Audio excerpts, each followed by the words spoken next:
एक समय की बात है। एक छोटे से गांव में एक मेहनती और समझदार किसान रहता था। वह अपने खेतों में कड़ी मेहनत करता और अपने पशुओं की देखभाल करता था। एक दिन उसे अपने खेत से शहर के बाजार जाना था, लेकिन बीच में एक गहरी और तेज बहाव वाली नदी थी। नदी पार करने के लिए वहां एक छोटी नाव थी, जिसमें केवल दो ही चीजें एक साथ जा सकती थी, या तो किसान खुद और कोई एक वस्तु। किसान के पास तीन चीजें थी, एक शेर, एक बकरी और एक घास का गट्ठर। समस्या यह थी कि यदि वह शेर को अकेला छोड़ता तो वह बकरी को खा सकता था, और अगर वह बकरी को अकेला छोड़ता तो वह घास खा जाती। उसे बहुत ध्यान से अपनी योजना बनानी थी, ताकि कोई नुकसान न हो।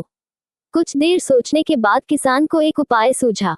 वह पहले बकरी को नाव में बैठाकर नदी के पार ले गया और उसे वहां छोड़ दिया। फिर वह वापस लौटा और शेर को ले गया, लेकिन इस बार जब वह शेर को उस पार छोड़कर आया तो बकरी को भी वापस ले आया।